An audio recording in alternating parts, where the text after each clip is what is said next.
right, here we are. This box has got to be about 3 feet tall. Wonder what's in here. Let's find out. Already taking the liberty of opening the top of this box. So you can see here. Let's go ahead and kind of see what we got.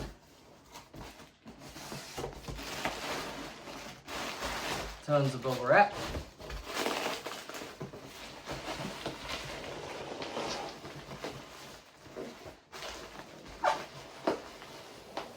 See what this box delivers. There we go.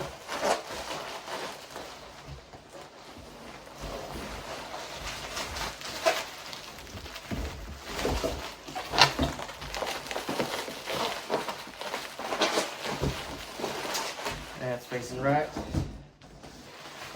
Story behind this amp is the original owner bought it 25 years ago and got busy moving from one state to another, packed it up into a box, moved into his new home, had it stored away, got kind of tied up to building his family and kids and work and all that, and never quite got it back out of the box and started playing again. So he listed it on Reverb and was wanting to sell it to somebody.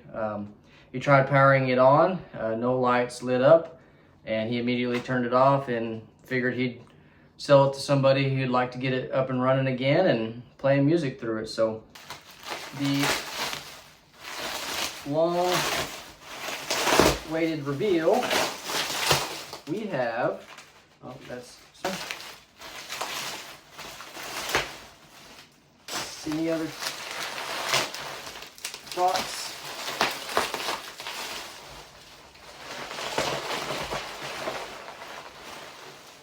It even smells vintage. What we have is a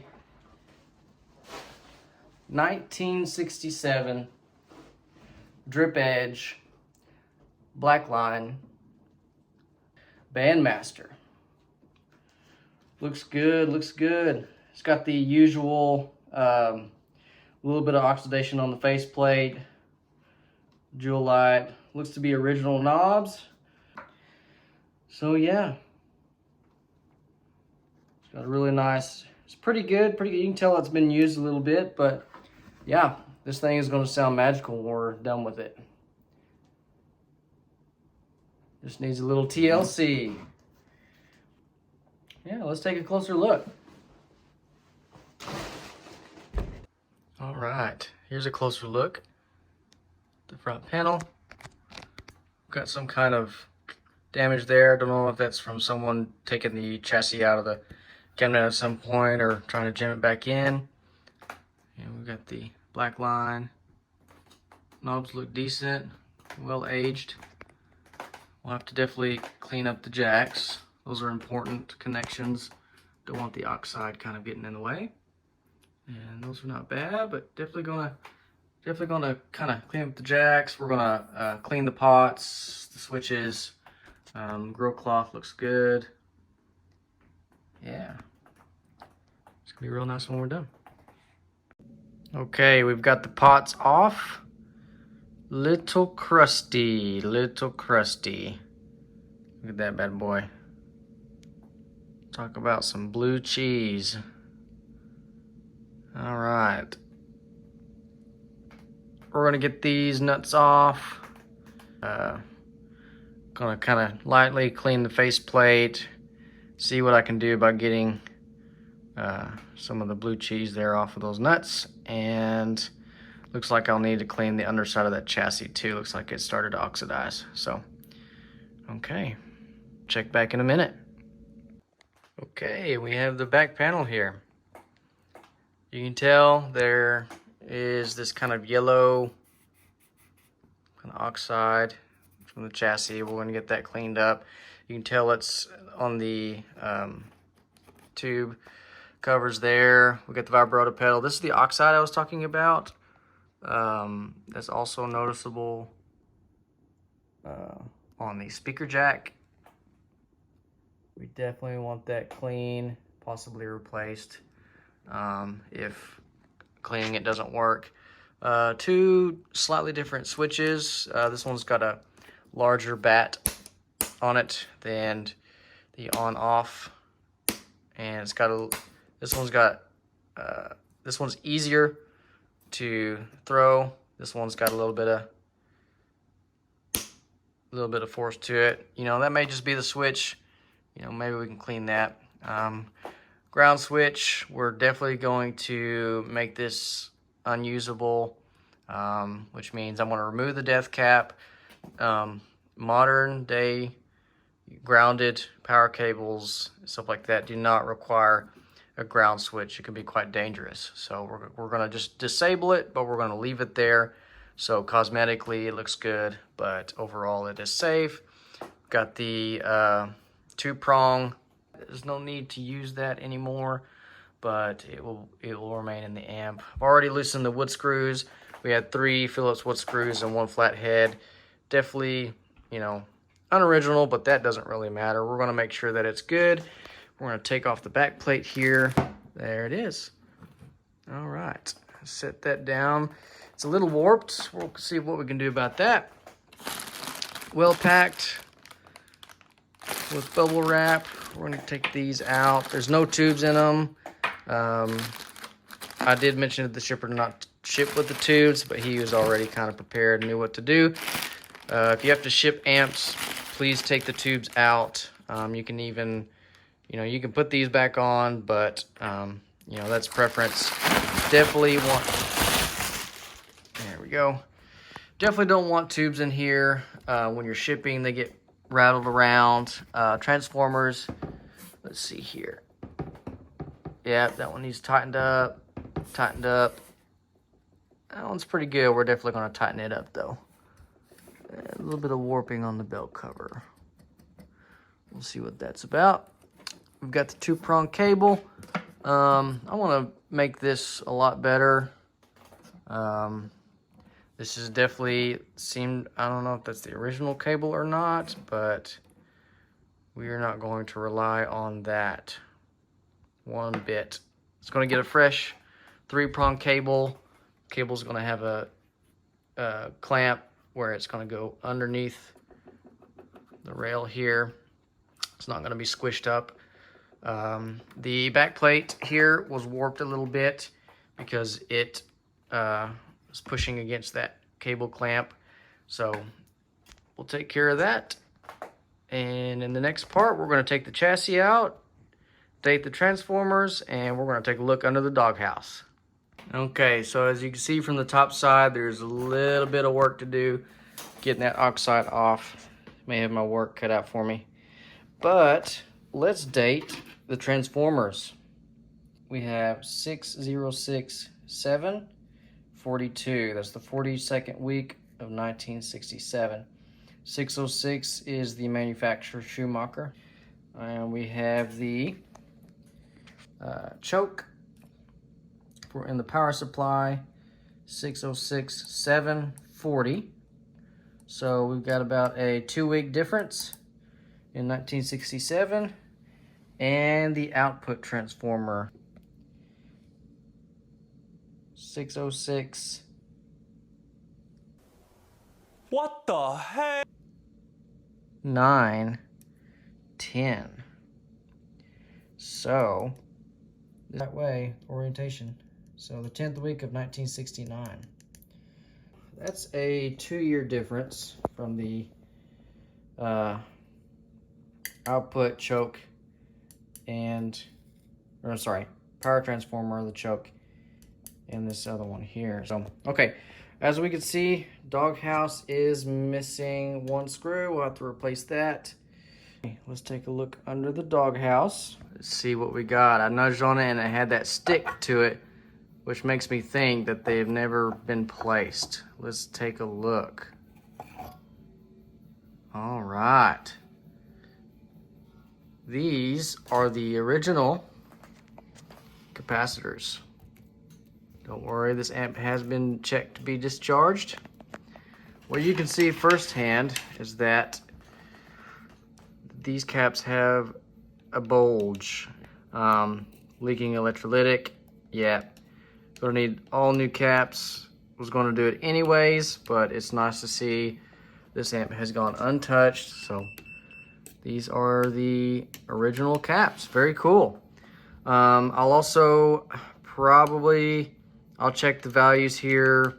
These carbon comps, you know, they were good and cheap for the time, but they need to be replaced if their values drifted enough, and doesn't look like they are suffering any discoloration, which is good. See if I can give a better view of that. My phone doesn't like to focus very well. Probably gonna replace those with some 1 to 2 watt Vichys. I think I have these values on hand from my previous amp build, so that'll be good. Yeah, so, okay. It's a bad sight, but it's also a good one. We know this amp hasn't been tortured like many of the other brothers and sisters of this kind. So, all right. One thing I've also noted is the dark discoloration here.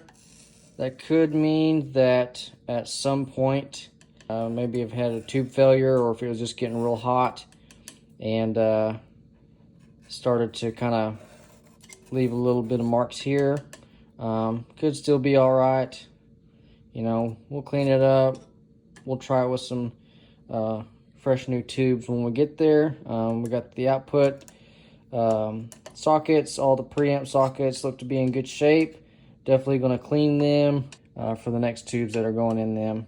And this is where the death cap on the inside attaches directly to the outer part of the chassis. So, also wanted to point out something I noticed. Always check your fuse.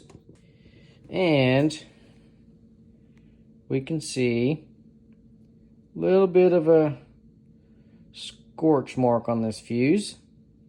It says 250 volt bus AGC 2. I'm guessing that's a 2 amp fuse. So 2 amps is the correct fuse, which is good. You like to see the correct fuse in here. This fuse here popping may have saved whatever happened when the owner tried to power this amp on. So it's good. That's why we have them. Next steps is to replace the caps, get rid of all this oxide here, and take care of this power cord. All right, we have the 2 amp fuse here. It has a little bit of a scorch mark on it. So we have my multimeter, and let's see if there's any continuity. No continuity. Hopefully this fuse stopped any damage from the output transformer or anything else like that. So let's see here if I have a 2 amp fuse.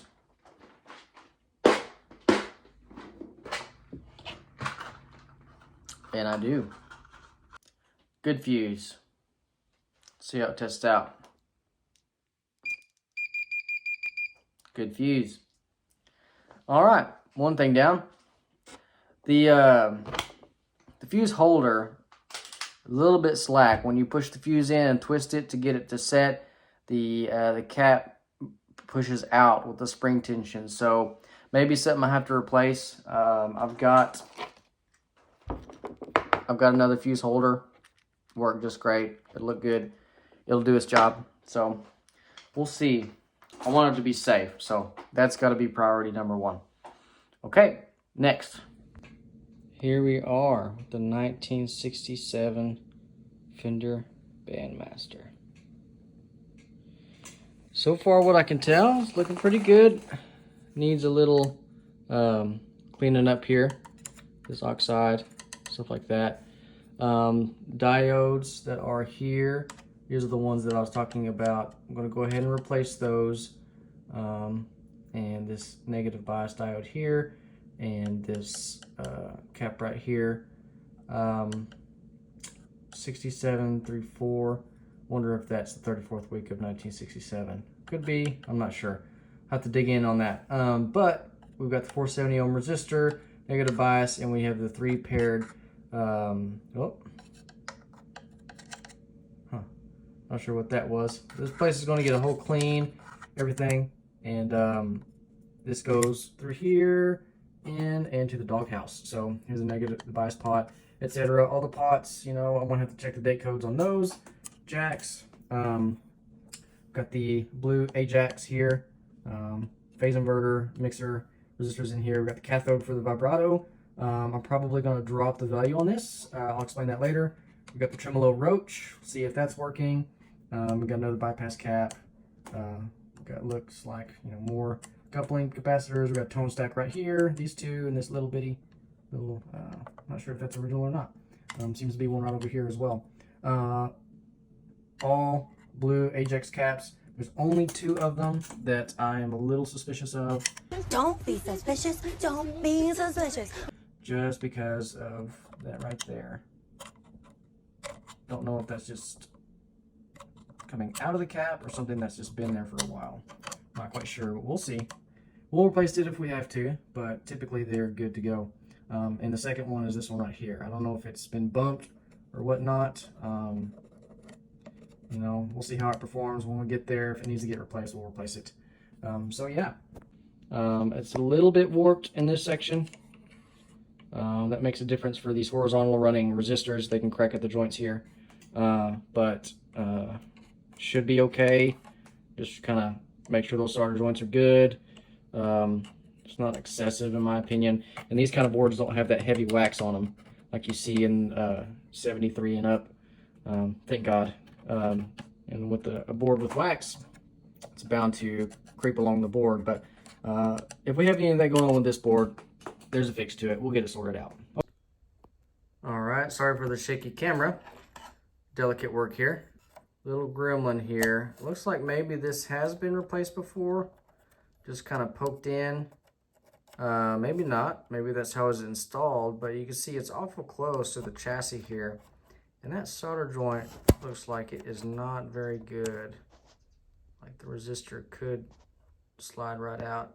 So it's held in there, but I'm going to make that look a lot cleaner. Maybe replace, I'm definitely going to, these are screen grid resistors that just, you know, it's a way to make the 606s run correctly and control the screen current and stuff like that. But may stick with 470 value. May bump that up to 1K just for reliability, and just kind of make sure there's nothing ready to short to ground. The other thing to point out, if you can see, if I can get it to focus well enough, these horizontally placed resistors, which is awful close to that. It must have been reworked at some point, or maybe not. But when the resistor doesn't have any slack in the lead and the board flexes, you get cracked solder joints. If you can see right where the resistor goes into that solder, when I move it, it just wiggles freely. It's probably still connected to the eyelet, but that solder joint's cracked and needs to be reflowed or removed in new solder. So that's got to check every joint, make sure there's no gremlins ready to cause problems. No one likes that. Okay.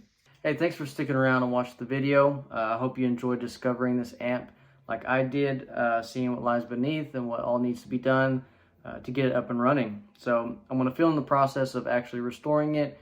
I may not include every step, but it's fun to watch. It's fun to see what actually goes into repairing vintage amplifiers. The point I want to do with these videos is to get my toes in the water with my local community, fellow musicians and guitar players and stuff around Western Arkansas and beyond. But I want to use the skill that I've developed over the past 4 or 5 years to give to the music community, and maybe, you know, get in return, earn some extra cash to pay for student loans and upcoming doctorate program that I'm trying to get into. So music has always pushed me forward, and I always love being involved with it. So I think this is a good way that I can be involved with music and other musicians and keep taking my steps forward in life. So also, last but not least, while I'm working on these amps, I usually have some music playing, either my record player or the Bluetooth. So I want to do a segment where I share hopefully a new band to you. Maybe local, may not be, but I'm not sure what to call this segment. So like and comment what you think what you think it should be called, or get real creative with it. And the one that gets the most likes and stuff, we'll call it that. So, all right, guys, I'll see you over by my record player. Okay, so the featured band of this week is Real Estate, a Ridgewood, New Jersey-based band now located in Brooklyn, New York. One of my favorite songs is called Wonder Years on the Days album, and so I want to give you a slight snippet of that song. All right, guys, we'll see you in the next episode of this 1967 Fender Bandmaster restoration. Later.